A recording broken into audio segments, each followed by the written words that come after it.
If you want respect, you gotta earn it. You damn right.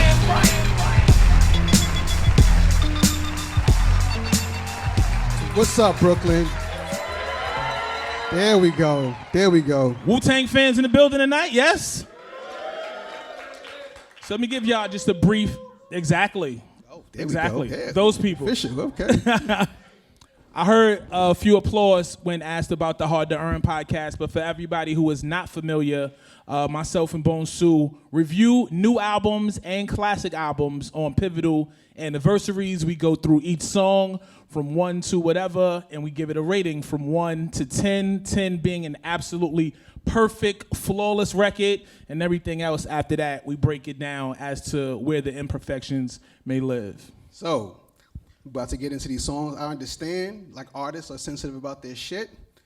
We're very much sensitive about the songs that are part of our soundtrack. Oh, for sure. All right, so no revisionist history here, okay? First of all, we're going to do a test. If you were 12 years old or older in 1993, raise your hand. Oh, we can have a conversation tonight. They grown. Okay, here we go. All right, here we go. Okay, the kids are asleep. Let's talk. Yeah, put the kids to bed. Let's get into it. Let's talk. So, B, 1993, this incredible album drops from a collective unlike anything we've ever seen before. Ever. We've seen crews, we've seen posses, we've seen families and cliques and mosses but the clan with the grade 8, right? The initial 8 and 9, if you throw Master Killa in there for making that appearance. We had never seen that many guys together on a record in one group doing what they did. What were your initial thoughts? I mean, not even just the fact that they were that deep, right? But like, you know, New York, we take pride in the fact that hip hop started here, right? These 5 boroughs. But up until 93, there was no real Staten Island representation. Right, and let's take a minute to, you know, of course, shout out Force MCs who became Force MDs and the UMCs and who else? Who else am I missing from Staten Island? You know, it wasn't a lot. It wasn't a lot of representation. Yeah, it wasn't, yeah. And then you get the Wu-Tang Clan, and not only do they represent, but they go crazy. Like, they change not only Staten Island's presence in the game, but East Coast hip-hop, New York City specifically. Nothing was the same after the Wu-Tang Clan. I mean, Protect Your Neck had mixtapes, underground radio, the going streets, crazy. In a headlock. Going crazy. Like, what is happening? Like, this record won't stop. It won't stop. And we don't want it to stop. Somebody keeps rapping, and he's good. And they're good. They're good. The guy, the timestamp. Where's the weak link here? They keep rapping. And so, obviously, after Protect Your Neck drops, we are anticipating this album. Finally, we get into the Wu-Tang 36 Chambers in what month? November. In November 9th. of 93. Yeah. All right, man, let's get to it. Let's get into track 1. Bring the motherfucking ruckus. This is the first time we're hearing not only just Wu-Tang, right, as an album, but like this is the first time we're hearing Ghostface, right? I love the fact that Ghost and Ray set this off. You know what I'm saying? Like, because I mean, that, of course, this is foreshadowing for one of our favorite albums ever, right? Which is the Purple Tape, only built for Cuban links. So I just think that was like it was. Looking back at this, I didn't even realize it was Ghostface that sets this entire album off, but it's so apropos. And I think this is perfect too because in 1993, you got to look at the landscape. Again, turn your phone off, please.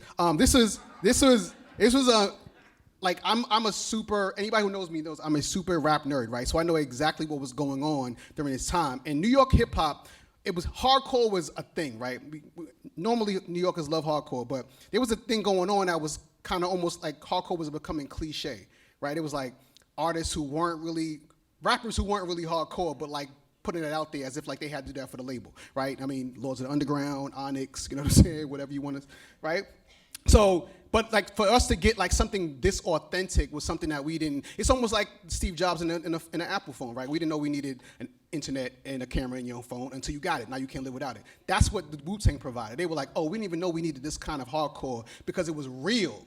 It was like they were starting the aesthetic of trying to get out the drug game. You know, being from Staten Island, which was new, which is also a supply and demand aesthetic there. You know what I mean? So them coming in and just being so authentic with it, and then like again, at the end of the day, the essence of true hardcore rap is just beats and hard rhymes. You know what I mean? Right. They brought that. The irony is, like, keep it real had become cliche, right? Exactly. It was a thing that people, keep it real, stay real, keep it real. And that terminology was thrown around so much that when we finally got back to some real shit, it was refreshing. 100%. I gotta go to the Jizz's verse, man. I'm more rugged than Slave Man Boot. You know what I mean? Like that line, that line just stood out because like, what is really more rugged than Slave Man Boots? You know what I mean? Like, really think about the visual for a minute, if you will. That guy said, I'm more rugged than Slave Man Boots. Which was ironically a luxury for slaves.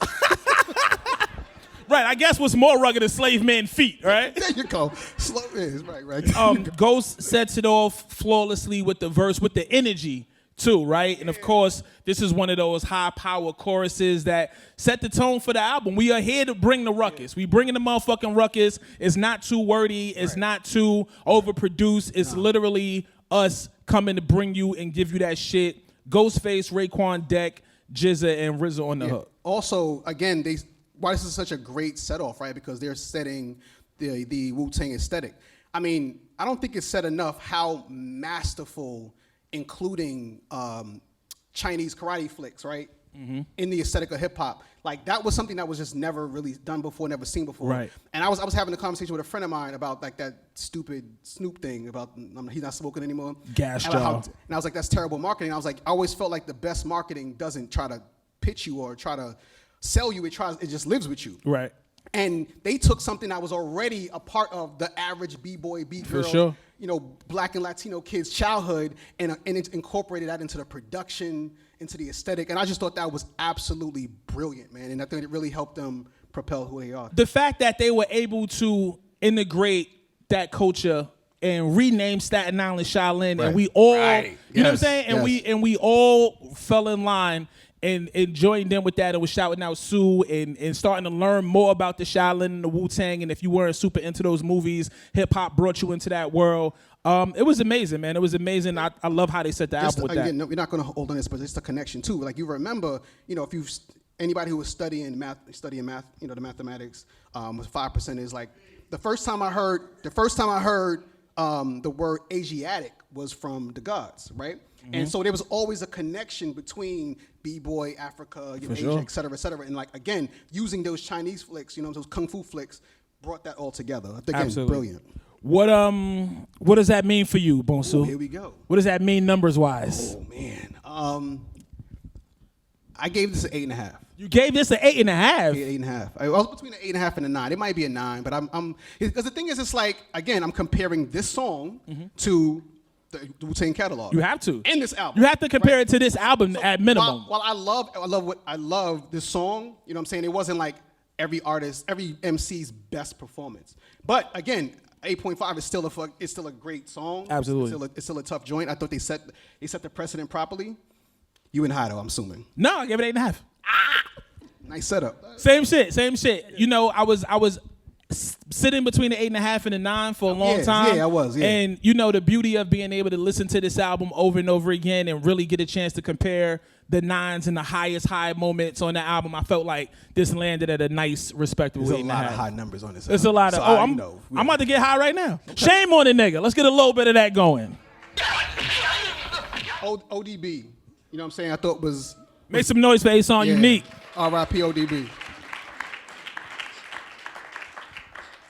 It was really good to just, you know, going through this album, man, and just really being reminded of how special ODB was. There you go. Now you're talking. When you first heard him on Protect Your Neck, you were like, what the fuck? You heard him on Brooklyn Zoo, you were like, what the fuck?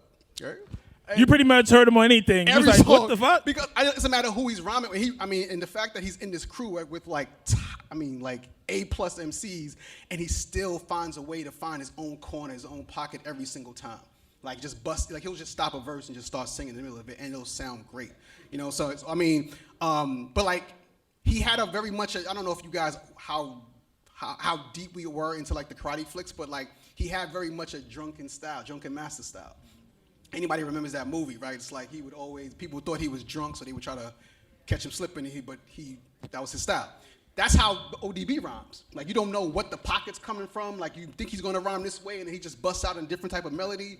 So I mean, it was really good to kind of be reminded of how special each guy is. Yep, and as I was listening to having those moments, you also see how influenced Dirty was by other genres of music, and how fearless he was in that he wasn't afraid to, like you said, break out in song or just come with some unorthodox shit or say the most left of center line or verse. You know what I'm saying? Like that's like that made him a rap superhero to me. Absolutely, You know what I'm saying? Like he was one of those guys who always jumped out of the speaker, jumped off the screen, literally and figuratively jumped off the stage. You know, Dirty was a very, very special individual. But the star of this song. The star of the song is Mr. Meth? Mathematic. Yeah. Like, so the first thing I got, first in capital letters, Method Man is a flow master. He has a PhD in fucking delivery, bro.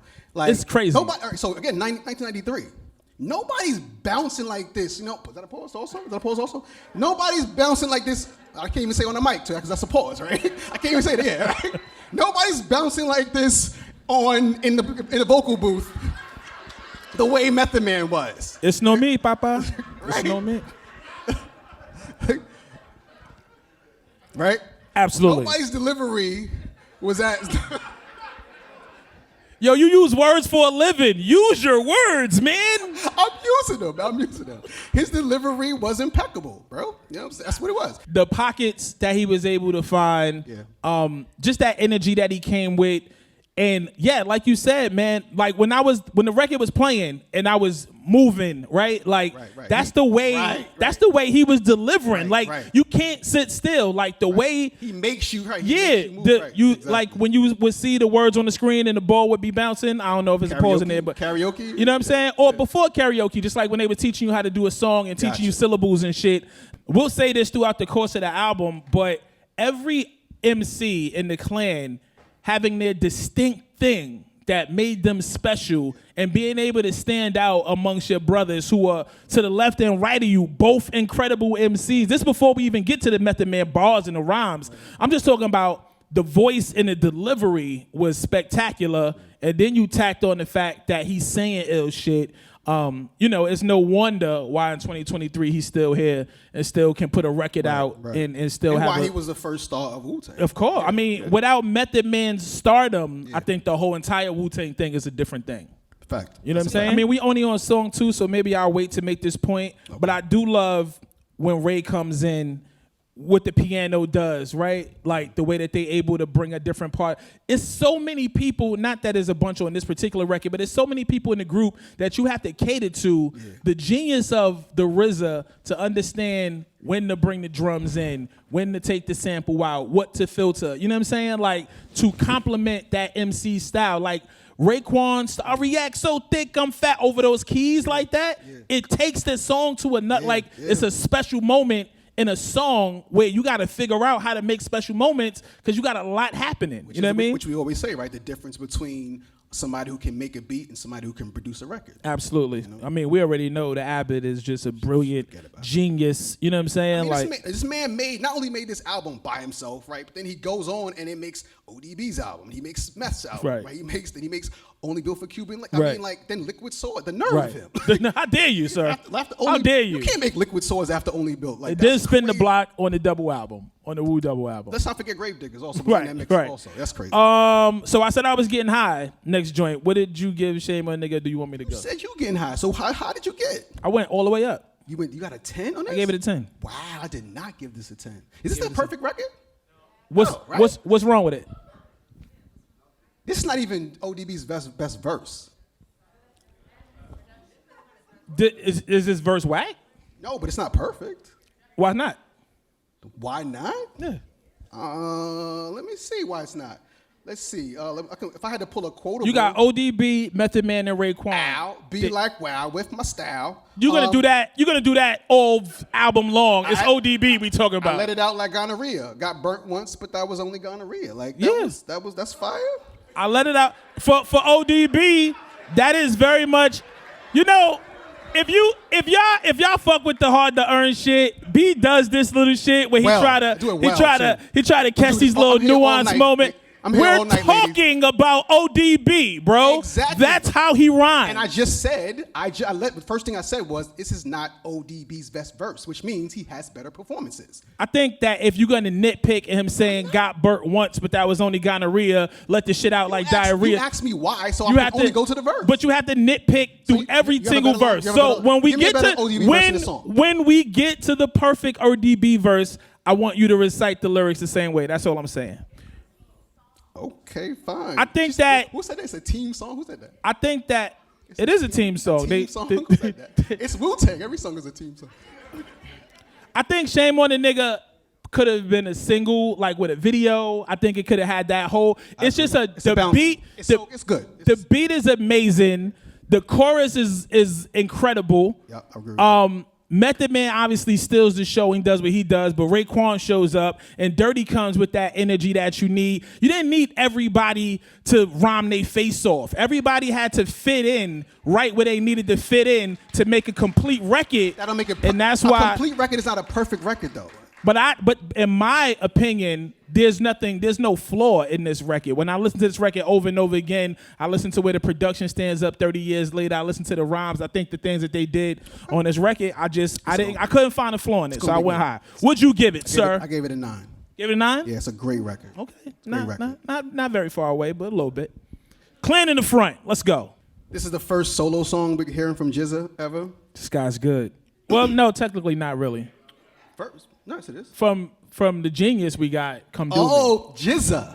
Well, GZA Genius, yes, okay. Come Do Me.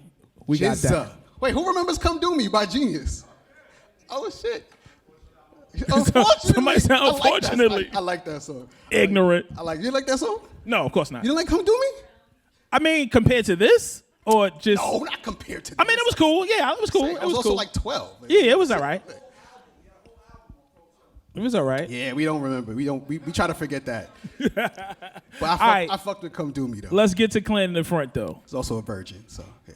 You know, GZA is the brains of the shit. He's the head of Voltron, right? So, yeah, he's the guy that they took their cues from, obviously, with him already having experiences in the music industry and the business. He gave them a lot of knowledge and wisdom about the pitfalls of it, right? I mean, even when we get to his verse on Protect Your Neck, the Wu was too slamming for these Cold Killer labels. Like, that was a shot at Cold Chillin'. Oh, the whole verse was Yeah. So, you know, obviously he talks about his experiences. Who's a mountain climber that plays an electric guitar? Terrible. But yeah, man, first solo joint that we get on here, GZA, it's just tough. It's just a tough record. It's a tough record. And the production. The way whatever how RZA is manipulating those keys, man, it just sounds like marching. It sounds like militant music, but it's like militant music, but it's not rigid. It's bouncy. The way he's able to match the keys what the drums are doing, because we heard those drums before, right? We heard this break before, so we know these drums. We kind of know where they're gonna go, but for him to get the keys in that same key and get them going like that, and then just GZA just being a barsmith. And just, you know what I mean? And just going lyrically crazy. Bartender. Yeah, it's a very, very tough joint. Absolutely. I mean, God Squad, that's mad hard to serve. Confronting and getting Bernard gets what he deserves. I don't know how old you guys are. Right. Bernard gets. Real New York shit. New York real shit, you know what I'm saying? So, I mean, that's amazing. I mean, who doesn't know who Bernard Gets is? This song is so good, I actually wished there were other Wu-Tang members on it. Oh, for sure. You know what I'm saying? Because, I mean, again, as much as we love GZA, and I mean, again, I'm a massive Liquid Swords fan. That album protrudes because there are other personalities on it. For sure. That's what, you know, he's such a straight man. Is that a pause also? Straight man? Okay. And he's such a straight man with it lyrically, like he's the world is so crazy that being a straight man is pause, though. Bruh. Because that means if he's a straight man, that means everybody else in the Wu, you know, right? Which is not the case. So you're stupid. Yeah. So you know, it benefits when, you know, he can be sometimes dense and super lyrical when you have those other personalities to kind of give dimension to his songs, you know? Yeah, for sure. I think for this particular record, though, it was just what was needed, timing wise. Yeah. You know, got the record done, got in, got out, pause, and Hook it's just so good. Yeah, it's just a tough joint. Would you rate it? 9.5. Yeah, I love this song. Really? Production is incredible. Wow. I mean, now you talk about flaws. Like, what's the flaw? I mean, It's just him. Exactly, which is like why I gave it. Thank you. That's why I gave it a 9.5. Exactly. Yeah. It would have been if this had a crazy meth or crazy deck verse. This would have been a perfect song. So here's what I said. The piano, although I like it, I call it the ragtime piano. I don't love it as much as I love. You just said I nitpicked how, ODB. You so, said the piano. You got a problem well, with the that's piano? a big part of the beat, right? It's like the beat that he's rapping on the song that we're talking about. So I did not love the keys, the piano, like that ragtime feel of it, only because it doesn't do anything else. It just doom doom doom doom doom doom doom doom doom doom, and then right over the drums, right? Oh, I'm so really glad you said that. What really makes there's another song that does the same thing, and you better say the same shit, boy. No, because if the sample is great enough, then that's all you need. I don't think that this particular piano. This one, okay. Yeah, I don't think that this one. It doesn't hook me in as much as I needed to for it to only be doing that. But the hook is incredible. The hook is great. I like the drum. The drums are strong. Stadium hook. The hook is great. The drums are strong. Jizz's voice is great. I don't love the production in comparison to everything else in the way that we see RZA manipulate certain joints. So with that, I gave it an 8.5. Okay. All right. Yeah. Okay. That's fair. Let's go.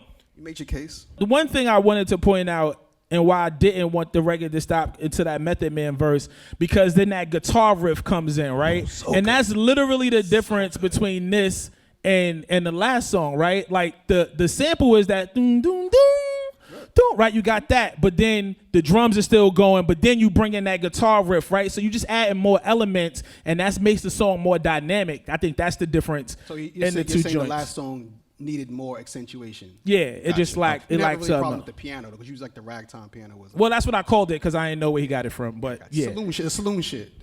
But this right here, this shit right here though, crazy. Yeah. Crazy. This song is nuts, man. And the fact that they're like this, they're so deep on this, man. Like we got Ray, Meth, Deck, Ghost, RZA, Jizza, ODB, and they get busy. Everybody goes crazy. They get busy. Not everybody. Not everybody. But the majority get busy. Okay. The majority get busy. The majority get busy. I mean, I realized when I was younger, I think I was so caught up in like, first of all, I was like the massive Inspector Deck fan, right?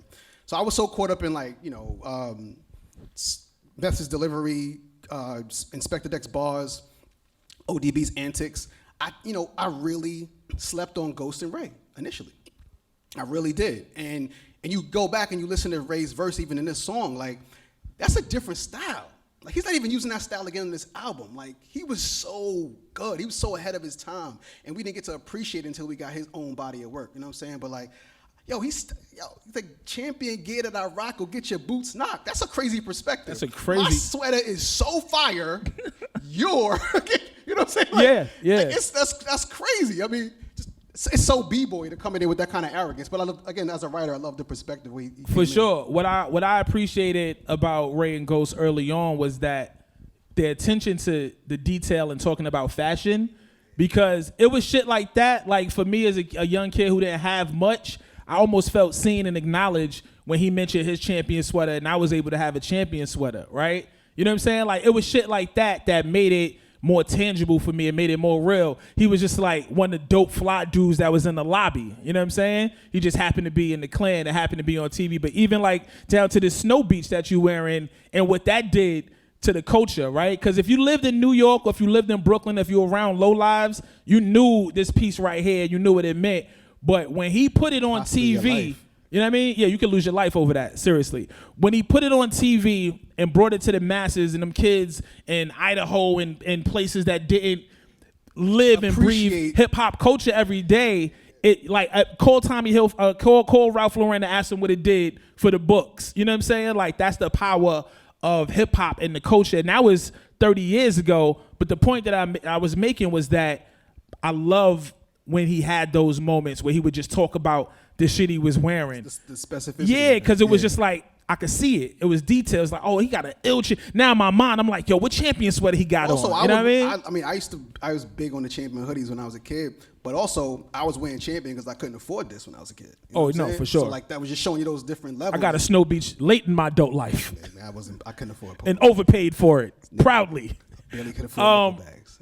Yeah, man. I be that insane nigga from the Psycho. Like, again, we talking about Method Man and these flows. The bars go, the flow goes. Let's get to the voice. Like, the way that he's able to utilize his voice as an instrument. I was about to say something crazy. The way he's able to utilize his voice as an instrument over this real sinister production, you got to fit in. You got to figure out, like. Even to Meth, right? And I mean, there's so many guys that get busy on this, but like, Meth, he's so good with delivery that, you know, sometimes his bars get overlooked, right? I mean, even the joint right here, right? He's like, you know, and I pull a foul. Nigga save the beef for the cow. I'm milking this hoe. This is my show to cow. Now, he said pull a foul, which is a double entendre. Foul is also poultry. Poultry, right? So he said, I'm pulling a foul, right? Right. It's because I don't want the beef. Then he uses the beef, cow, right, milking his hoe, right? Exactly. Like it's just wordplay, right? Absolute wordplay. Wordplay, man. But his bounce is so crazy, you kind of get caught up in, you know, there's also deck on this, man. Like, armed and geared because I broke out the prison, charged by the system for murdering the rhythm, murderous material made by a madman. Like, you know, a nigga loves alliteration, my guy. You know what I'm saying? Like, all day. I made a career off it. Yeah, I mean, so I mean, like, just everybody's killing this joint, man. You know, Ghost comes with another style. All right, man, what'd you give it? A 9. Gave it a 9 as well. Yeah. Good job. Okay. As we proceed. Oof. Everybody's talking about just press play. Everybody, the good old days, good old days. Woo! I'm on TV acting like it's just you and me. Also, You know what I mean? you can't turn off Can It Be, man. There's no reason. Like there's no spot to turn it off. There's no part. Yeah. You just gotta stop it. Listen. So this is the Purple Tape Prelude. For sure. This is the first time we heard Ray and Ghost make magic. Just for sure. For sure. RZA needs to be incarcerated for this beat. Well, he was incarcerated Scarface some time later. Much later. This one, he should have been incarcerated first here. But like, I mean, the beat doesn't do anything. It's just a loop. Right. And sometimes, so every sample is not the same. So certain samples, that's all you need. Certain samples, you ain't even got to put no extra drums. You ain't got to play no bass. You ain't got to do shit. The sample is so spectacular. You caught such a groove in that it is what it is. And certain joints need dressing. That's all I'm saying. This is one of them joints that all it needed for them to do was paint this nostalgic picture and tell these tales of when it was all so simple. I mean, yes, you worded that perfectly. This was also like the beginning of like the drug dealer get out narrative too, right? Like actually something I realized too, like it kind of went with some of the cinema also, right? Like the Blow. Remember the movie Blow later on? Of course, love right. that movie. So, but before that, it was the Carlito's Way, right? Carlito's Way came out I think like 2 weeks after this album. Okay. Yeah. So I mean, again, that was like the beginning of like that drug dealer get out the game thing. So like that's what Ghost and Ray was kind of bringing it. They were owning that, like, yo, you know, former however you want to call it, D-boys, whatever. You know what I'm saying? But like, you know, this is what our life was. I love how Ray just happens to like, he's vulnerable, transparent, but yet at the same time, he's never for 1 second not super hard. You know what I'm saying? Yeah, pause, right? Yeah. Right? I think that we learn that. We learn, especially as we continue super on. Hard, super hard. Y'all crazy. Ray and Ghost understanding the storytelling aspect and how dynamic they were at it, how well they played off each other, and the understanding of the shit that they went through, especially as we learn more about their history together, right? And really getting out of the street shit and getting into the music shit. They understood that shit early, and just one of them joints where it got us all to reminiscing and being nostalgic and thinking about those glorious times, or thinking about our youth, or just thinking about some past shit, right? Because the sample does that, and then the vocal that comes in. Can it be that it was all so simple? I was in 93, I'm like, damn, shit was crazy in 89. Yo, word. You know what I'm saying? Like, which it was. It was. But now, right, in 23, I'm thinking back 30 years ago, like, it was wow, crazy in 93, boy. Shit was crazy in 93. Shit.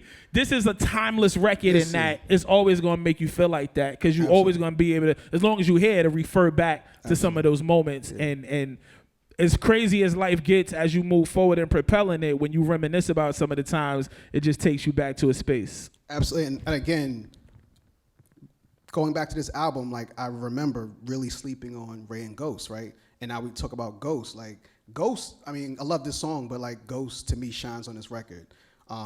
It's the way he just approaches it, the storytelling, like you said, the vulnerability, but then like just like great lines, right? And I mean even though he kicks it off, right? Like it's like kicking it. What we call it? Fly cliches. Fly cliches. Look, what a fly cliche. I don't know. I know. I still don't know. Sounds good though, right?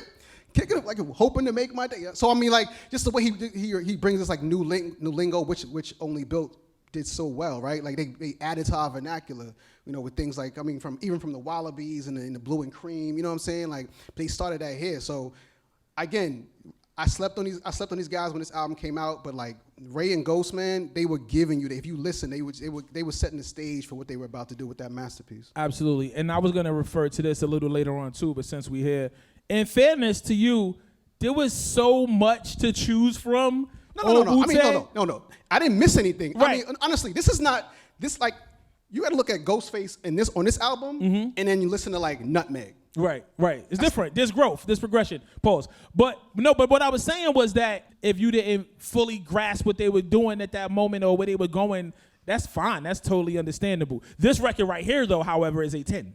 I knew you were gonna give us a 10. Yeah. I knew you was gonna give it a 10. Yeah. I thought about it. I went, is this revisionist history? Is it because it was a single? Is it because I'm attached to it? And I just kept going to the record, and I was like, well, where's the flaw? What don't I love? Where's the problem with it? Like, do I still get goosebumps when I listen to it? Do it still knock? Like, is it still super visual? And I just answer yes to all of those. Yeah, I mean, I can say yes to all those things. I love this record. I didn't give it a 10. What'd you give it, sir? I gave it 9.5. Okay, 9.5. And the only reason I gave it 9.5 is because the Can It Be So Simple remix. Oh yeah, well that's a different. That's marble cake. You know what I mean? That Can It Be So Simple. Can It Be So Simple remix? It's crazy. How do you better the best? That's what I'm saying. So, you know, I mean, I get it. I'm not mad at your 10. Nah, that's also a 10, by the way. They both 10s. That's a 12, but you know, but yeah. I'm not mad at that. Yeah. The Glorious Days is gone and everybody doing bad. Like, damn, lives like, are up for grabs. That shit stick to your ribs though, bro. You know what I mean? I love That's it. that shit. I love it. So we just under halfway through the album. If you saw the flyer, you know that we have some special guests in the house as well with us tonight that are going to be able to add on to this conversation. So I want y'all to make some noise right now as we bring to the stage my man Matty C is here. What up, Matty C?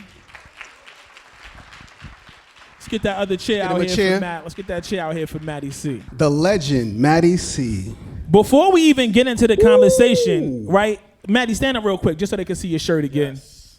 Show them Oh. So give us the history on this t-shirt. RZA gave me this shirt right when Protect Your Neck was all they had out, you know, and this was one of the first t-shirt runs. Had this in my mother's house for years, pulled it out this year, and there we go. This is not that shit you seen at Target last week. You wasn't this ain't there. The reprint. You wasn't celebrate these guys, yo, because I appreciate what y'all are doing for real. Yeah, this shit is a classic in itself. The shirt is classic. Hold on, but we appreciate what you've done for us. That part. Okay, again, if you are not familiar with the name Matty C alone, I mean, this was the man who made the unsigned hype what it is. He discovered Biggie. He put on Wu-Tang, you know what I'm saying, became a producer in A&R of Loud Records where Wu-Tang got signed to. I mean, this man has so much history.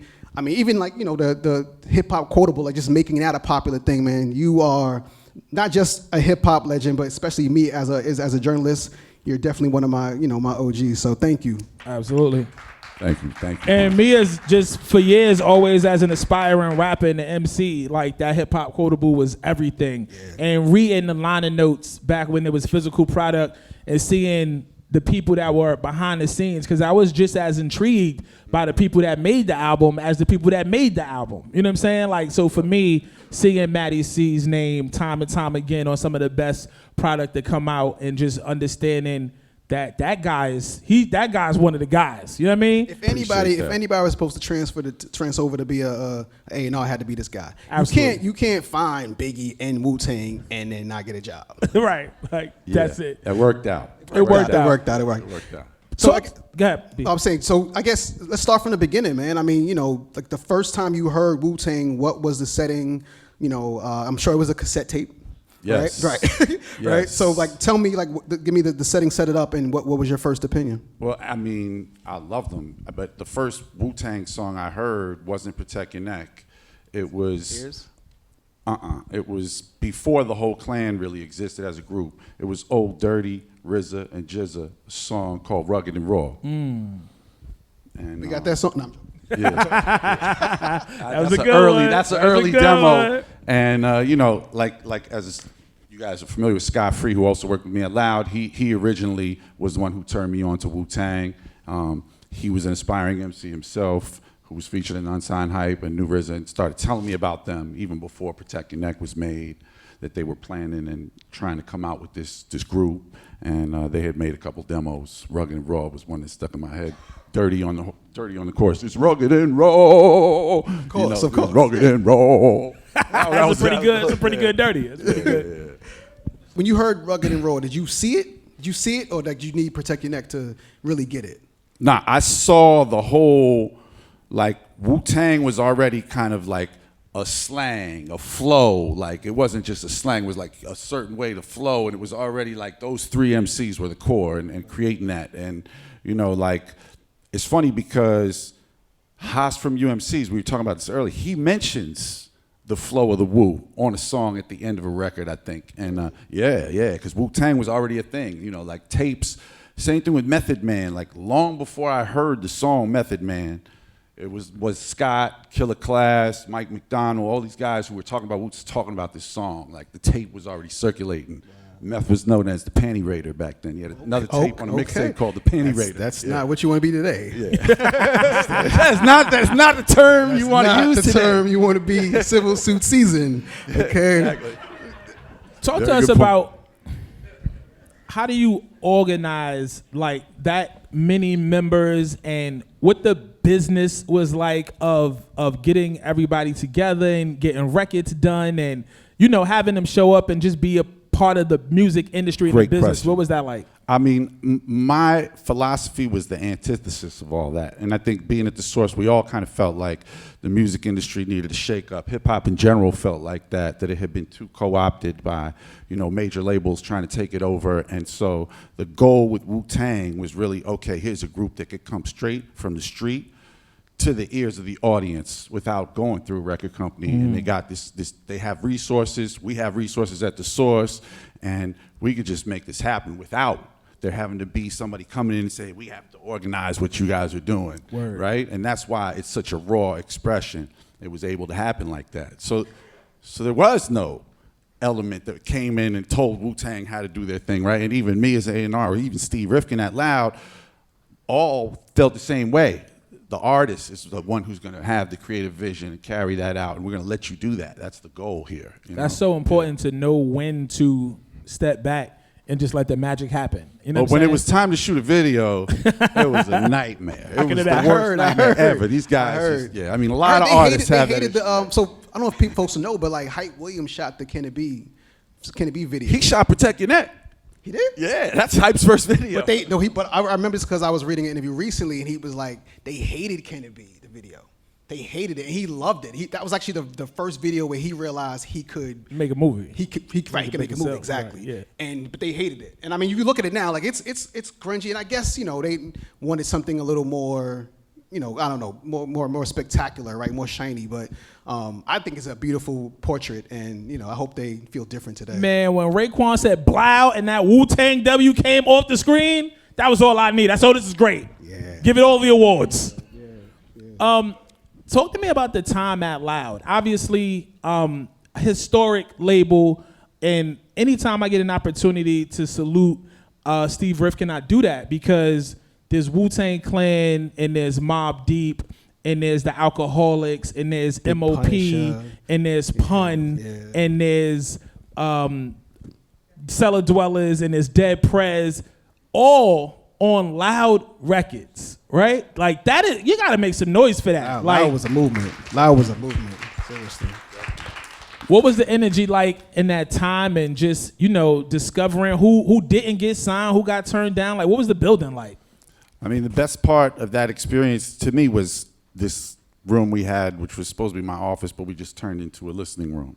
And so the energy in that room was just basically anybody that had some music to play, come on in, sit down, we're all gonna listen to it, and then, you know, we'll play something too. Just a back and forth of, you know, listening to music, letting people play stuff, and it was that energy, I think, that really kind of gave it a different feel than a music, you know, like a record company. You know, it was more like a studio. Yeah, that's People some still playing each sharp and other's still stuff. shit. Yeah. But at the same time, a lot of the artists that were on Loud early, you know, had exposure, had a previous experience. Wu-Tang, obviously, Mobb Deep had an album on, you know, 4th and Broadway. And, you know, the artists that were on the West Coast, they often don't get enough credit either for really making that. The licks, got shot the licks making for some sure. noise before Tash, Wu and Mobb Tash became raps his ass off. Yup. And another thing people don't know is Tongue Twister got his start on Loud too. His first record was on Loud. Twister. Shout out to Davina as well. Davina was on Loud. Don't act like she wasn't. Yeah, that's right. Shout out to Davina as well. So Method Man and Dirty got signed before Wu-Tang. And that's something people don't really recognize in terms of the timetable. So Def Jam and Elektra. I mean, I turned Dante Ross onto Dirty and the fact that he was available. He signed him. And then, Def Jam, I remember when Meth came up to the Source office, excited. He had gone to some event. He met Rosie Perez. He met Tracy Waples. He's, you know, Tracy. Def Jam. Yeah, you know, it was That's over from there. That's an excitable day right there. Tracy's very convincing. But yeah, that was before the Wu deal. I think the Wu deal even consummated. Got it. Okay, that's And that. Steve wow, did so not yeah. have big money to sign artists, Right, and right, so those right. deals were for more money, I think, than the whole Wu deal was for, right? Because they were exclusive record deals, and Steve did this non-exclusive deal with Wu-Tang where the group was signed to Loud, but the individual artists could get deals elsewhere. Musically, when they coming in playing records, how much of the conversation is had about what to add on, what to take away, you know, or do you just, you and Steve and the guys stay totally out of the creative? Steve completely out of it. My thing was more on the creative side, but still with the same philosophy as before, which is that the artist is really going to lead the vision. I'm going to give some input. I have some experience with production. Scott, like I said, he was an artist as well. Didn't everybody have to rhyme Battle Scott when they came to the I office? mean, you know, he might spit a verse. Yeah, exactly. I might play a beat. Spinner, understatement. I would have bust Scott free ass if I went up to Loud, boy. Y'all lucky It was a fun environment. Y'all lucky I ain't get I the wish you to come invite. through. Yeah. So that was what happened. And then, you know, like with the beats, like, it was interesting to hear you guys, you know, reviewing the album and talking about a couple of things I wanted to come back to. Bring the Ruckus, we couldn't clear the sample. So you guys are talking about Bring the Ruckus to beat. To me, when I hear that song, it makes me so mad because the music's missing. See? Wow. So you guys are talking about this song that's like half gone. And Seventh Chamber, too, it had Bet You By Golly Wow in it. The stylistics, that's gone. I'm like, man, I don't even want to hear that anymore. Wow. So, It's hard earned, you know, guys. It's hard earned. Yeah, it's kind of it's a spoiler, but Yeah. but the drums, you know, RZA was not working with a lot initially, right? And another thing we wanted to support is these self-produced. I wanted to not see artists have to pay so much money to each producer for every track and do a separate agreement. It was just so much more efficient for one self-produced album to happen. But, you know, half of the album is the same drums. Right. He was still kind of expanding as a producer, and like, Absolutely, you know, you can see he did a lot with a little. but you can see which is the the best progression art. of those next albums. I mean, That's right. Liquid Swords doesn't sound like. Sorry, my bad. Liquid Swords doesn't sound like 36 Chambers. You know, production wise. Right. Exactly. Yeah. Yeah, I think with every release, every album that came after that, you can hear more knowledge, more 100%, information, yeah, more resources. First album is the raw. It's the Yeah, stuff for out of sure. the crib. Like, I'd be curious to know. Do you guys know what songs were actually made here? Right, Because when I that's heard some of those songs, Those were done later. differently- Those were later. Yeah, those songs. Those were 36 Chamber songs. No, Or- later. Those were Ah. later. They came. So that was another thing. Another fun fact about here. I don't know if Shadon and They did and mention it in Ross the beginning They to mentioned everybody, okay, yeah. like they actually moved. They moved here to record, and my boy Daoud was telling me about how he used to build with some of the guards and like in the basement, and like they were recording and like doing 5% lessons at the same time, like all in this building right here. So that's another reason why we're here. When But you this see is recording Firehouse, Wu-Tang Forever you're talking about, or even later than that? Later than that. This Oh, is like later than that. 99. 99. So this is like more like the W album. Yeah, so when you see Firehouse Studios on I any think- of those projects, right? Yeah, that was this in this building. All of these different MCs combining styles, combining energy and talent to make one cohesive collective thing. Like you guys were saying before, the most amazing thing about them was that they were all good. Like they were all incredible. Like there were so many artists trying to do these songs at the time, leaders and other groups that would have native tongues, like 5, 10 people all rhyming, but there would be some weak links that everybody would always argue about. So I think that was really the jewel, you know? And the album, you know, not everybody's on every song. Right. And the way RZA tells it, you know, is whoever showed up at the studio got on. If you didn't show up, you weren't on that song. Who was sober enough to record their vocals that night. Yeah. You are known, again, you get such, deservedly so, credit for, you know, discovering Biggie, Wu-Tang. What's one other act that you are most proud about? My first unsigned hype column was DMX. People don't even think about that. He's a pretty good writer. Yeah. Pretty good rapper. That was like This 91. guy's got a track record, Pretty eh? good 91. rapper. Pretty good rapper. He went on to do some things. He did. Yeah.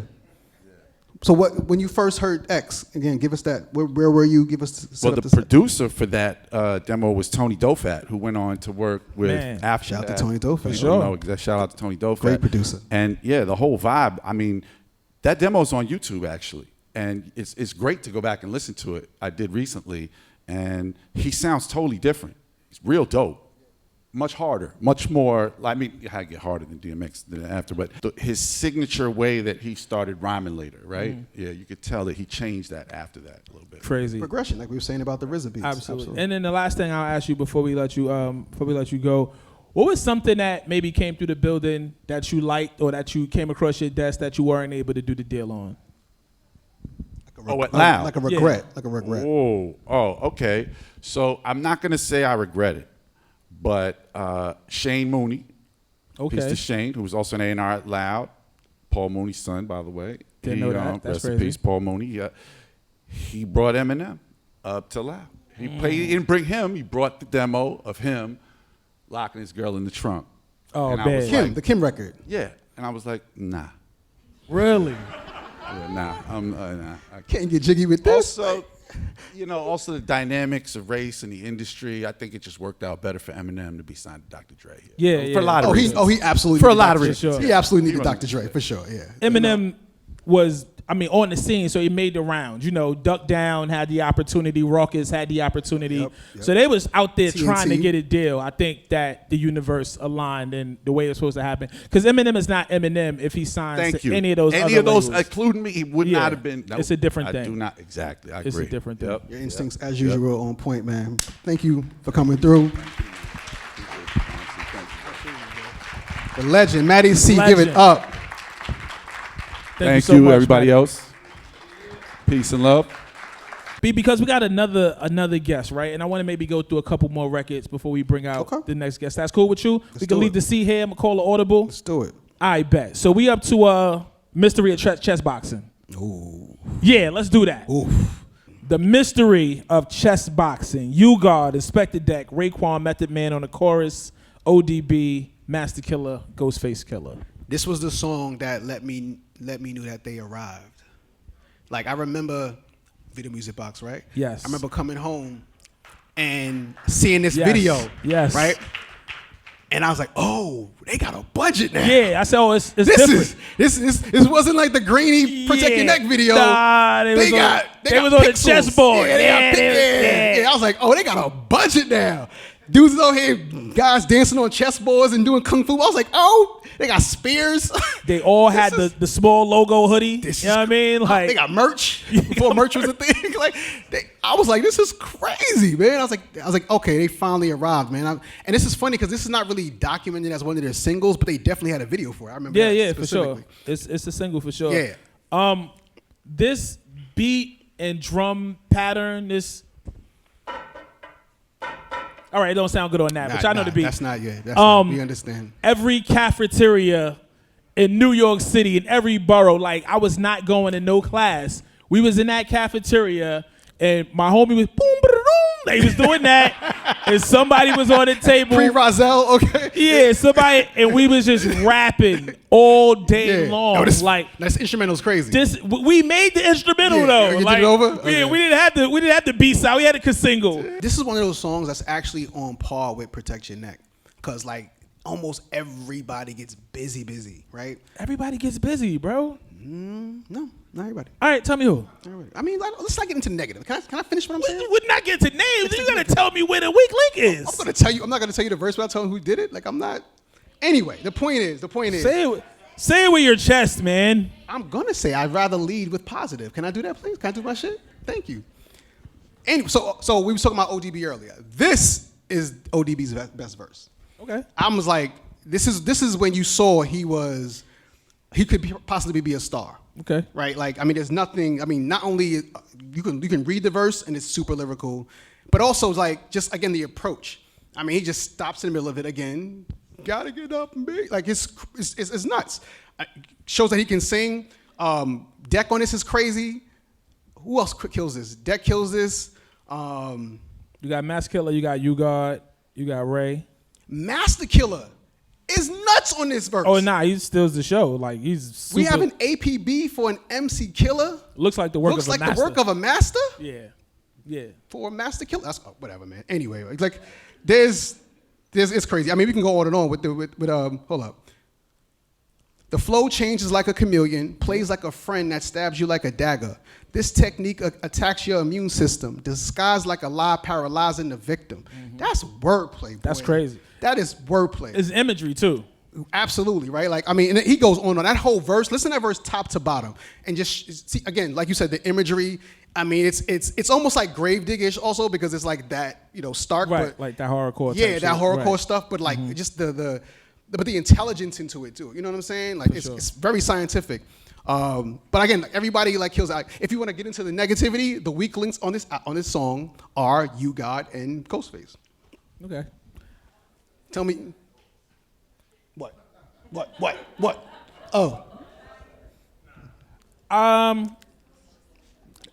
think you get nitpicky when you say weak link because it's difficult. You got 1, 2. I think you got 7 on this one at 8, right? 7 on this one. 1, 2, 3, 4, 5, 6, 7 MCs, right? Yes. So obviously somebody's gonna have a superior verse and somebody's gonna have a verse that's not as good as the best verse, but I don't think those are weak verses. My personal opinion. I didn't say those weak verses. I said they're the weaker links. I mean, yeah, I don't think you're gonna get. You like U-God's verse? I don't think you're gonna get across the board. Do everybody, you like U-God's verse? What's how it go? What? I said, how does it go? I You don't tell know. me. You love the got- verse? Do you love the verse? So is it the greatest rhyme of all time? No, but I which is don't. my point. Okay, but it's my not whole like. point. But again, what I'm saying is, if you compare it to everything else on there, you're gonna have verses that you love more than others. I don't think it's a terrible verse. I never said it was a terrible verse. Oh, okay. I asked you, do you love the verse? All I asked. I never said it was a bad verse. I never said I also loved it. said it's not a weak verse. I said it's the weaker link. Like right. you said, there's a hierarchy on every song. There's going to be a best verse. There's going to be a weaker verse. I feel this that. happens to be you, God. That's all I'm saying. That's fine. I still don't. I don't take anything away from the overall joint, though. I didn't say I did. All right, so let's talk about the so numbers. You gave it a 10? You talk about numbers. I'm curious now. I gave it a 9.5. Gave it 9.5? Yeah. It's a 9.5. Okay, look It's at a that. All 9.5. of that for nothing. Wu-Tang Clan ain't nothing to fuck with. Let's get to it. Yeah, again, I love this song. I mean, RZA, Inspector Deck, Meth, they both kill it. Meth has that crazy delivery. And I mean, Inspector Deck actually, we didn't even talk about this, but like, Inspector Deck was my favorite Wu-Tang member at first. Again, I know. Said he was. He was. Okay. Yeah, he was. And like, again, folks, they flock to whether it was ODB, or Method Man. But Inspector, again, I was always just a bar guy. And like, as far as poetry, like, there may not be a more poetic, other than Jizza, right? But it's just different. Like, more poetic or balance of that poetry and that street shit than Inspector Deck for me. For sure. Deck is a guy who he paid attention to every word he used. Exactly. You know what I'm And saying? again, for a writer like me, like I hear it. I appreciate every single word that he uses. Like he does not waste. We talk about no bars off, but he doesn't even waste words. You know, Yeah. I love it. Even like this, I mean, like in the balance of this song, like you've got these 3 different styles. I mean, RZA comes in and like RZA's great. Performance is great, right? Comes and does his thing.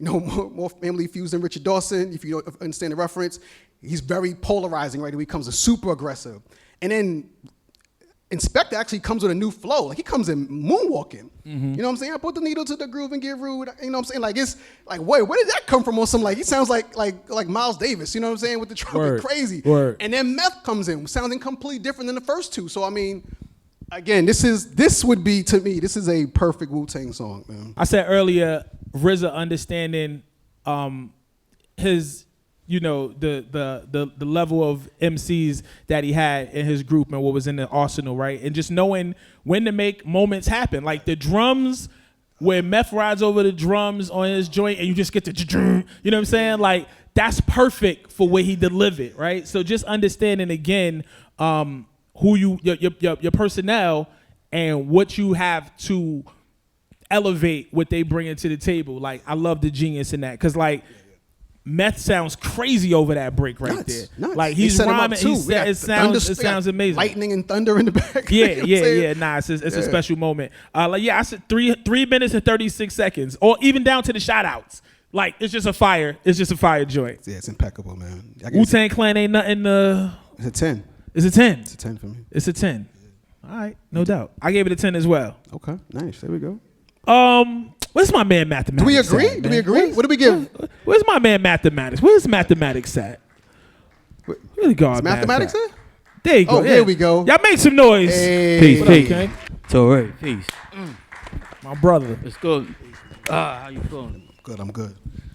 Yeah, I was sitting here listening. I was like, I can't wait to get on the stage and tell them how wrong they are. Let me sit over here. Well, you know, music is always opinionated. So you know, I don't see flaws. Either you like it or you don't. Right. And one thing about I want to say, like, the genius of RZA was that he knew the voices. He used them as instruments. So sometimes in making a song, you may not get that verse you want from that MC, because he's like if I was talking before, the flows. So, you know, back then it wasn't like everybody had the same style and everybody was coming the same way on every beat. It's like brothers will listen to the beat and let the beat dictate how they gonna flip that beat, you know? And also for those who like to come do me, and big shout out to Matty C and Steve Rifkin for allowing brothers to do what they do, because Come Do Me was actually the last record on that album. And for those who don't know, like I started off DJing for the Jizza when he was on Cold Chillin'. Genius, yeah. So Come Do Me was the last record. He didn't want to do it, but that was the label. Like, yo, but if you listen to that album is incredible. It's like his lyrics, he's killing it, and it's a blueprint for a lot of the Wu-Tang songs that came later, because a lot of brothers studied that blueprint. Right. You know, Jizza taught. That's why they say he was the head. He still is. He was older than all of us anyway. You know, so yeah, on that note. I'm telling you, I like the genius, man. I like that. So let's take a quick minute to introduce our guest properly. Like I just mentioned, being at the Wu-Tang tour, and this man holding down the sounds and DJing on that tour and producing so many of your favorite Wu-Tang joints. But also the creator of this worldwide recognized logo that we love, that even when Matty came up here, you see that Wu-Tang logo. Y'all got to clap for that. He drew the Wu-Tang logo. Actual fact. And I'm from Queens. That logo was drawn in Queens. That logo was It was drawn in 40 projects. Let it be known. Shout out to Queens. I mean, so there's so many things that obviously you being there from day one, day -1, that you could talk about. But talk to me about this album, the process of seeing it created, and the success that it amassed upon release. Oh, it's crazy. Just like when you was talking about chess boxing, because I remember when Dirty did that verse, I hated that verse. Did you? Yeah, I was sitting in the studio. I was like, yo, when he came out, because I just heard, like, you know, I like Yuga. He came off. He started it right. Yuga actually had Like more. the Yuga verse. Yeah, he actually had more balls on that verse, too. But they cut him. yeah, because so many brothers got on. Deck came on murdering it. Ray. Then when he went in there and he came out, because Dirty would go in one take, and what he do. He came out. He's like, that's it. That's it. I can see that. He's like, they gonna love this shit. I was like, word. I was like, Really? but he was right. You know, because Dirty was more of a showmanship. When I first was hearing Dirty could rhyme his ass off when he wanted to. And on Protect Your Neck, he rhymes straight. Like, he doesn't, there's Yeah. no antics. Like, he's barred up on that. Nah, he went crazy. Yeah. Yeah, Dirty could rhyme, but Dirty was also like a showman, and it's like Dirty was ahead of his time. He knew certain shit, and he was like, hey, like he set him up his records. You want to rap, man? Fuck that. Yeah. I think that even with me, sometimes what I would get annoyed with, if you will, is that I was like, damn, everybody else is so serious and everybody is taking this craft so serious. And I almost felt like he was joking in that I know you could rhyme because we heard you go crazy on joints before. Like, just go in there and rhyme and go crazy. But that wasn't the genius of ODB. And it took me some years to realize that. Right. I can do that, but y'all can't do this. You know? Right. So we're gonna get right to the hard hitting questions. We don't got a lot of time. Okay. All right. What's your favorite joint on the album? Me personally, I love the whole album. My favorite joints though is like, and I feel Matty C because I remember the original 7 Chamber and Bring the Ruckus and all that. But I also seen what RZA did and how he made that shit work, and it was like, wow. You know what I mean? So, but Cream is always one of my favorite joints. Yeah, for sure. That's classic. You know, and I remember that when it had like 4 verses on it. From who? Ray and Deck going back and forth. Oh. Yeah. So it's another Deck versus another Ray verse. You heard it here first. Yeah. Where are the dats, ladies and gentlemen? Yeah. Oh, I had Wu-Tang Clan ain't nothing to fuck with before it was Wu-Tang Clan ain't nothing to fuck with. It was a ghost joint. It was Just him on it? Yeah. Oh, wow. Yeah. Yup. Crazy. But things just, you know how it is when you make an album, you craft, you mold, and what's ever the better song, that's what we going with. Absolutely. So at the end of the day, Wu-Tang Clan ain't nothing to fuck with was a better song. And As a group, yeah. That's crazy. Yeah. Wow. Fresh off this tour, traveling around the nation, and obviously Wu-Tang being a worldwide and global phenomenon, what's some of the things that you've seen throughout your journey when you look at the clan, when you look at your brothers, and you like, wow, this shit is like, we can go anywhere in the world. This is recognizable. We really changed the sound of music. Yeah. Shit is crazy. It's like to this day, just like you said, we traveling like 30 years later, going to spots and it's like you see generations. You see like you said, 60s, 50s, 40s, 30s, 20s. You see little kids. We done brought little kids out on the stage because it's like they getting introduced to it from like their parents, and they coming in, and some of them surprise you. They know the words, and so that part of it is still crazy to me. Like, to piggyback off of your question, Tor, you were there from the very beginning, right?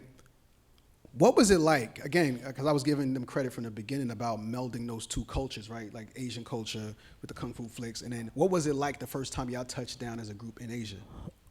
You know what? The first time we touched down as a group in Asia was actually this year. Really? That's crazy. Yeah. This year was the first time we touched down as a group. Yeah. So I was like, RZA stays in Japan. Right. Yeah. But Japan, we've been to Japan. Japan, we was like, in the 90s, we've been to Japan a couple times. But China, you know what I mean, was our first time going to there as a group. Japan was off the hook when we first went. It was ridiculous. It's like, it was like almost like a Michael Jackson moment. Because I remember like when we leaving the spot, how the whole street was just like flooded. I mean, like flooded like a park jam. I used to do park jams, you know what I mean? I used to throw park jams in Baisley Project. So that whole thing used to be crowded. It was like that, but everybody's running. Some dude was right here by our whip while we driving off, ran right over his foot, I'm right here looking at him, see his face, and he's still smiling, trying to run and keep up. It's like with his broke ass foot. Yeah, when those Bruce Lee slippers on too. That's just crazy. Yo, shit got right to the bone. Yo, it was crazy. So we talked about the legacy. We talk about the importance of that Wu-Tang logo. When you see it used on so much merch and people draw it and people tattoo it, what does that make you feel? Like, obviously it wasn't the very first sketch that you came with, but that was the one that stuck. That was the one that felt like the group. When you see the impact of it, and we talk about iconic hip hop logos, that being, in everybody's top 3, if you put numbers on it, what does that do to you? What do you think when you see that, knowing that you created it? Oh, you know what? It's still kind of crazy because, sometimes it seems surreal. Like, yo, I really did that shit. You know what I mean? Other times it's like, when I see the appreciation people have, it's always a good feeling though. You know what I mean? It's definitely a good feeling, but it for me is also a journey because I used to do graffiti and I went to school for art. So my thing at one point, I was going to be an artist. Some type of art field. I used to try with my black book. So, I did all types of sketches, all types of things, and RZA seen some of them. But when it came down to it, it was RZA called me one night. He was like, yo, we need the logo tomorrow. We getting these joints pressed up. So I was like, word, tomorrow. And at this time, this is after the cold chilling things and things ain't work out. So, I went back to work. I had to take care of the fam. So my pops was a carpenter. And I grew up as a carpenter. So I was a carpenter at the time. And RZA caught me. This is before the days of cell phones, you know what I mean? You had your beeper. Absolutely. But as soon as I came walking in the door, the phone rung. That's when you got called a lab and shit. Right. So the phone rung, I pick it up. He was like, yo, getting these joints printed up tomorrow. We need a logo. So I was like, word. I said, all right, cool. He's like, yo, where you working at? I'm in the city. I was at Varick, 200 Varick. Come pick it up tomorrow morning. My break time is 10:30. Come through. Crazy. Come scoop the hustle. Wu logo. Come scoop the from Wu me at my logo job on my break. On lunchtime. Yeah. Yo, they came rolling in like it was RZA, Power, Divine, and Ghost. And when they came rolling in the job, you talk about like dudes looking like, because they came in with the Timbs, right? You know what I mean? The hoodies, and yeah, they came rolling in too. Like they was like, "What's he got himself into?" Huh? Were you in a corporate environment? Or? Yeah, we was because we was building, but I was working on at the time became a science lab. Wow. So it's like, I mean, the workers was there, and you would have the people come to make sure the job was going right. And when they came, it was like a lot of shit was going on. Yeah. So when they came and they saw, it was like everything stopped and everybody looking at them. It was like, what are they doing here? Yeah. What kind of science are they doing? Yeah. Last joint I want to ask before you go. You working with so many members of the clan on music and producing. What is that like? You talked about RZA and understanding how everybody's voice is an instrument. What is it like when you're producing for the clan? What are some of those moments? Shit. Well, now it's it's crazy because when y'all was talking about RZA before, and y'all was saying as far as the genius and a beat maker and a producer, RZA came into the game as far as I knew him. As long as I knew, and I knew RZA since like I was like 15, and when I met RZA, it wasn't on no music, it was just, the gods, we was building, and we loved karate flicks. We had a lot of shit in common. We used to trade VCR tapes. Yo, I got this joint, I got that joint. Tape, God. Yeah, you got the killer tape. Where's my killer tape? And it's crazy. Yeah, no, matter of fact. Yeah, so I ain't gonna get into that. Yeah. But RZA came in as a producer because if you listen to them songs, he knew the breakdown, like how you said, like putting in the guitar strings. And I came in as a beat maker. I knew what was rocking and what I liked. So when you hear like my first joints, whether it was like Cobra Clutch, it's just the beat rocking, or you hear Mighty Healthy, it's just like, big tune. Now, yeah, but now it's like I learned and I understand the concepts of how you make a song, but RZA came in with that. So with him understanding the voices, I had to learn to understand the voices too, because you want everybody in your beat. I remember I played a beat for Ray and Ghost. I was like, nah, I hear them on it. They heard it. They was like, nah. Meth heard it. He was all on it, and he murdered it. So then that's when I started realizing, you know what? His voice did match better. But this is who I wanted on the track. So then I had to figure out the instruments of the beat instead of just what you wanted. Yeah, the instruments of the vocals. So it's always a pleasure to work with my brothers. To put it long story short, and it's always good. I miss the old days when we was all in the studio because the energy was something different. But now everybody got their home studios, and we'll talk about it and be like, all right, send me the joint. I send it, get it back. But as a producer, I mean, you got to make what you Gotta do, yeah, for sure. Yep. Look, man, we appreciate your contribution to it, man. You've made some bangers, man, and Thank you. Regardless of holding them down for all these decades, man, but like to be the artist behind that logo, behind that vision, I mean, we gotta give it up to you, man. Gotta give it up, man. I Y'all make appreciate some noise that. for my brother DJ Mathematics, Law Mathematics. Man, Whoa, Wu-Tang Clan Ain't Nothing to Fuck With was a Ghostface record. that's crazy. That's nuts. That's crazy. The things you find out here at Hard to man. Earn. I mean, listen, man, So we talked about Wu-Tang Clan changing the landscape in music and changing the sound, and we talked about vernacular. One of the many aliases or words that people use when they're talking about their money is cream. Not only did they come with the slang for it, but they actually broke down the acronym. Cash rules everything around me. It's only right that we take them there. Let's get to it. Title alone, one of the greatest rap songs ever. Man.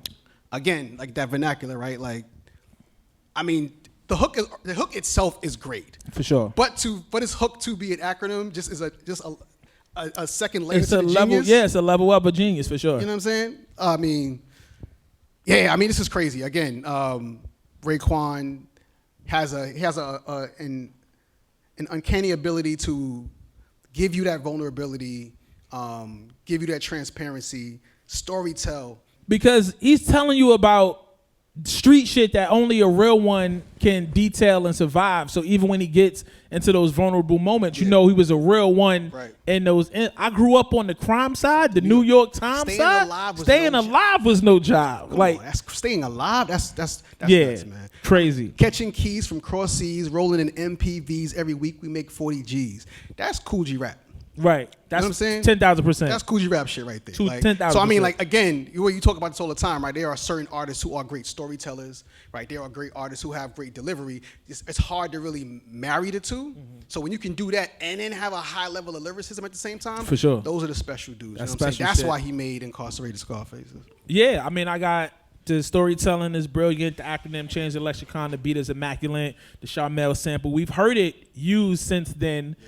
So we know the source material, but the way that RZA was able just to manipulate those keys right there with those drums and make it do what it do, and then just throwing meth on the chorus with his energy and his tone and his delivery, with that voice, it just took it up to another level. And there's the track doesn't regress with Deck. I mean, Deck's verse is crazy. They're making baby merch because of.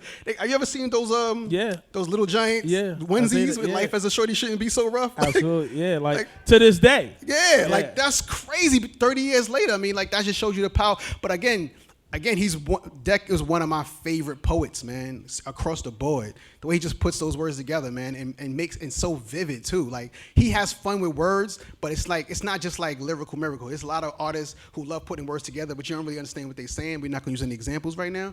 Deck does the same thing. He plays word Tetris, but he also paints a brilliant picture at the same time. Absolutely. That's a different type of gift. Yeah, it's been 24 long, hard years. I'm still struggling. Survival got me bugging, but I'm alive on arrival. Yeah, crazy. What did you give it, sir? We got stick up kids, corrupt cops, and crack rocks and stray shots all on a block that stays hot. Believe it up to me while I be living proof. To kick the truth to the young black youth. The young black youth. Yes, yeah. The youth was already young. Yeah. We made them younger. Yeah, exactly. That's the little shorties he was talking about. The young black youth. Yo, it shouldn't be so rough, man. I gave Cream a 10. I gave this a 13. I gave it a 10. I gave it a 10. So you talked about this song earlier, Yeah. and I talked about the importance of Method Man being Wu-Tang's breakout star. Yep. That helps propel the entire group into the next level because they continue to ascend. Like they go into this worldwide thing, but I think Method Man's charm and appeal and the fact that he was with Def Jam, all of those things assisted in growing the Wu-Tang brand early on. So let's get into Method Man here on Hard to Earn. Yep. That is the jam. That's but the jam. In the sake of time. So Torae, you are a songwriter. Yes. You're a rapper, right? Yes. You've written R&B, you've written rap. Yes. For other people, for yourself. Yes. So I wanted you to break this down, right? Because Okay. this song, it needs analysis. Because 1993, we heard nothing like this. For sure. Now, and I will say that there is some DNA here, right? What Method Man was doing, Das Effects already did, right? The brilliance. See, this is why you my partner. Yeah, This is why. I know a little something. This is why.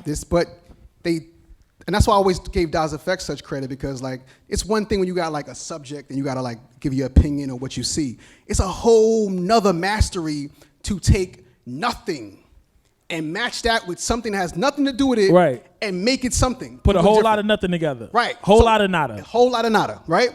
But what Method Man did was he did what Das Effects was doing because they were so hardcore, right? Like, I mean, what was it? Hard Like a Criminal, right? That was a record. They were so hardcore and so bent on that. He took the same style and made it playful. He actually made it pop, Right. right? Made Yeah. it pop music. He took a bunch of cultural references, Zeitgeist references, and he flips Hall and Notes on here. Yeah. You got the Super Sperm line in there. You got the Dick Van Dyke jingle in there. Like he takes all of these different moments that you may or may not be familiar with, but things that are familiar to the ear, things that are catchy, and things that are easily rememberable. Right. And he does it's it in pop culture. Yeah. He does it in a hip hop way. The beat already has a certain swing to it, so you already, and he's really acrobatic with the way he delivers the record. Almost like, you think about how like a slinky moves, right? Like you drop it down the steps and it does this, and then, like that's how Method Man was verbally on the record. Right. You know what I'm saying? Like he took you in all different directions and different ways with it. And you have to be masterful at taking away with this record. This is for sure. This is a dangerous record. It's a very dangerous could go record. So left, right? Because it's very borderline commercial. Like it's like poppy commercially, like, but for some reason it keeps its grit and integrity. It can be looked at as almost too playful. Again, this is a 93 New York rap is so hardcore. We are too serious. Only Method Man could get away with doing this because I think he possessed all the shit. Like he was the anti-sex symbol. He was very gritty. He reminds you of the guys around your way. You know what I'm saying? Like he was playful with it, but he had the voice, but he had the charisma. Anytime you saw him in an interview, even if he had the Scully with the one eye down and, picking up his nose, it was something about him that continued to make you want to pay attention, to draw you in, because he had star power, which makes sense as to why he's starring in television and film now. Because that star power, you can't max that. You can't hide that. That was always there. Can you talk about the melodies, though? Because, I mean, he almost puts 5 different songs into this one song. I mean, he put a bridge on it. I got 5 bags of skunk, right? Like his whole bridge is talking about some street shit, like so a Friday night chilling. I got some weed, I got some drink, I got a shorty, I'm out to smash. You know what I'm saying? Like he made it playful. He found a pocket, he found a melody within those keys on that joint, but he didn't water it down with the content.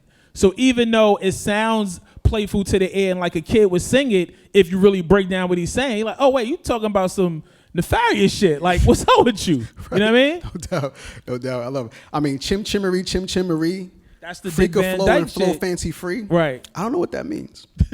How many licks would it take to get to the Tootsie Roll Center, right? You got the owl in the Tootsie Roll commercial. You know what I'm saying? Like, it was so many things that was already familiar to you, things that you already knew that caught your ear. He just put them all together in a hip-hop joint. Made it special, man. And made it special. Made a very special moment. But everything that you're saying about it being a dangerous record and it could have easily went the other way. I mean, well, Wu-Tang didn't want this to be a single. Okay. The other fellas didn't want this to be a single. So I think they thought it was too kiddie or childish or playful as well. Again, if you see how Ghost and Ray-Rom and Spectre Right. Rom, you could understand that.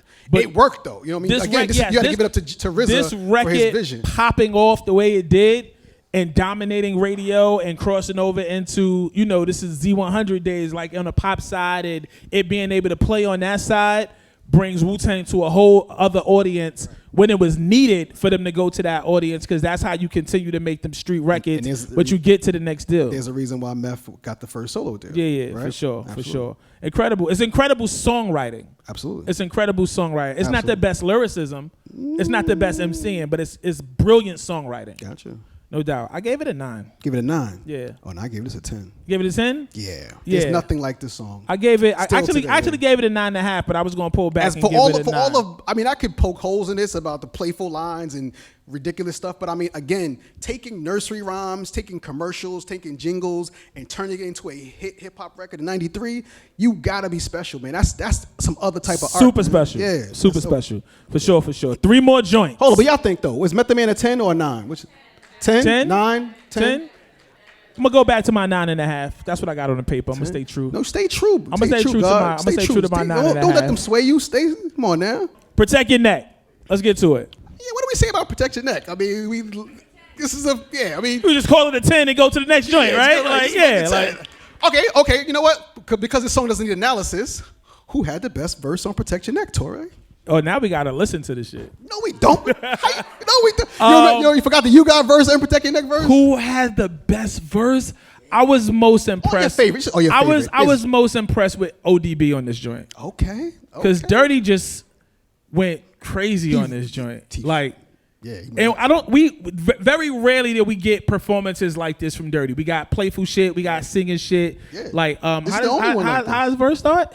First things first, man. You fucking with the worst. I be sticking pins in your head like a fucking nurse. Yeah. I'll attack it. Like, just even the visual of that. You think about Pinhead. You think about the movie. Like, just crazy. And again, stopped in the middle of it. Niggas be rolling. Like, he just stopped out of nowhere and just started like doing some blues singing. Hit you with niggas be rolling. With the Night of the Creeps. Niggas, you know what I mean? Bite my style, I'll bite your motherfucking ass. Listen. Who shine brightest for you on this one? It was always Deck for me because he's my favorite again throughout this album. First of all, there's no bad Deck verse on this album. Every Deck verse on this album is crazy. That's and Deck showed up to the studio a lot because he's on mad records. Yeah, Deck wasn't bullshit. That's right. That was the Busta Rhymes element, right? Right. He was like, yeah, nah. Where we at? We there? I'll be there. Yeah. But again, like whatever, how many times he showed up, like there's no song on this album where Deck doesn't not just show up. Deck kills it. Nah, he shows up. Every single verse. He shows so up. like, of course he had the advantage where he set it off. I think today I gotta give it to Meth. Cause again, like the bars are there. Like you read Meth's verse, it still hits. But again, that delivery is a little singular, you know what I'm saying? Jizza too though. The buoyancy. Right.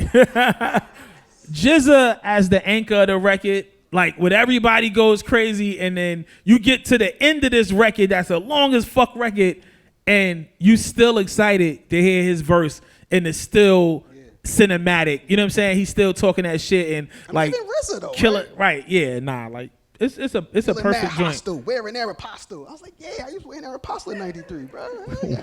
Why would you ever? Even you think about what's happening in the beat. You know what I'm saying? Like the beat is a collage of sounds that just mesh perfectly. And we were all debating over who our favorite member was. This is early, right? So exactly.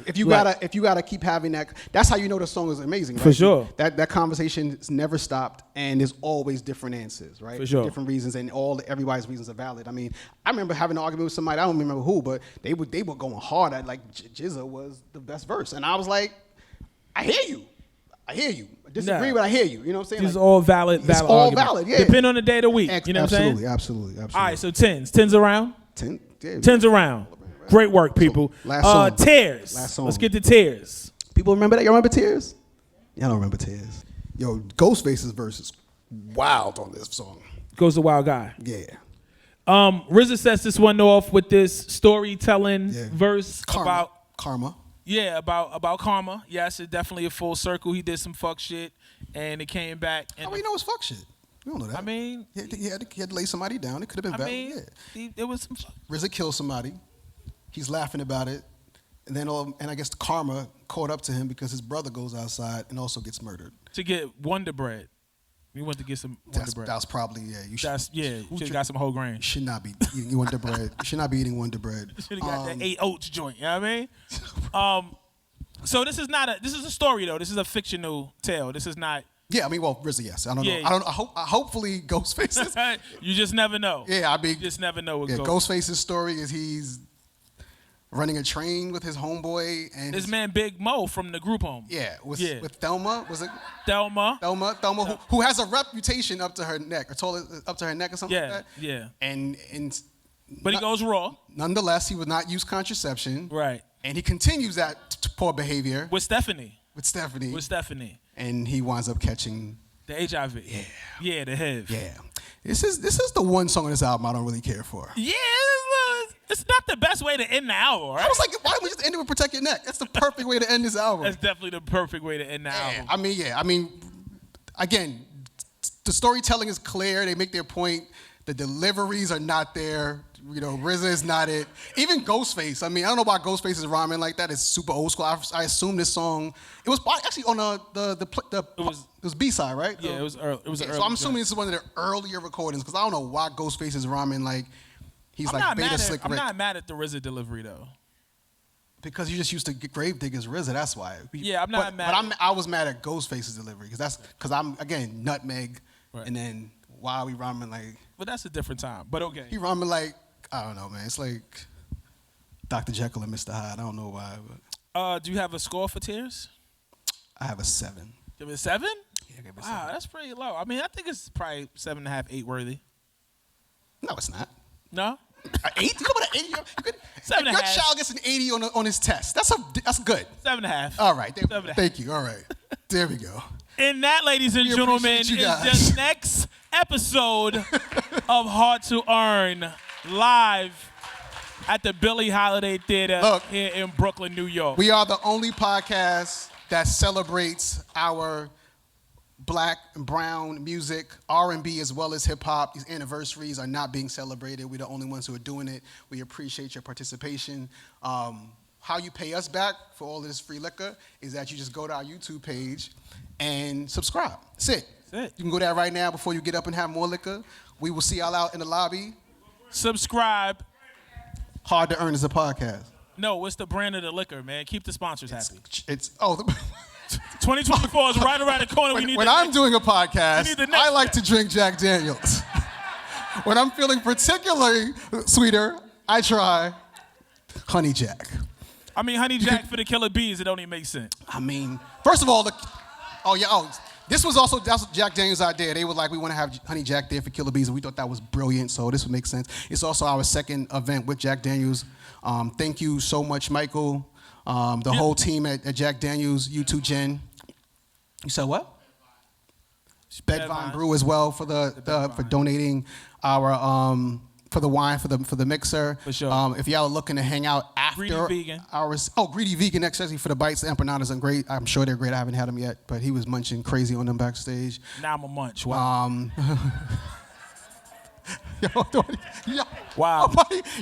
Nobody called you a. That's wild. That's so wild. It'd be the ones closest to you. So wild, yo. Nobody called you a bunch, man. Yo, finish out the sponsors, Lord.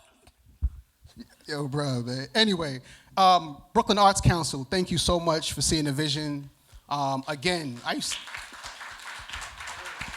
Rasul, you are a true G.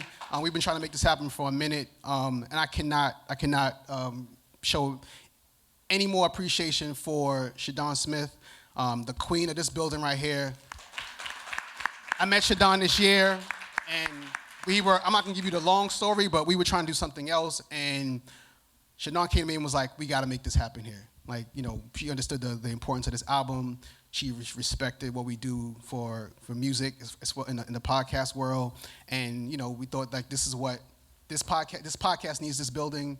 She felt the building needed us. And this is what happens when we as a people get together and make great things happen. It's the we for me. For sure. Yeah, well, woo and we. You know what I'm saying? It's good to see. Now I can see some of my people in here. That's good After to see. Party. After party.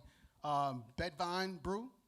Word. Bev Von Brew, if y'all want to, drink wine and beer more. But I'll see y'all in the lobby, though. You know what I'm saying? So I haven't seen a lot of y'all, so it's good to see y'all now. But thank you again to all of our sponsors. Yeah, drink up. Love y'all. Thank y'all so much for being here. If you want respect, you gotta earn it. You damn right.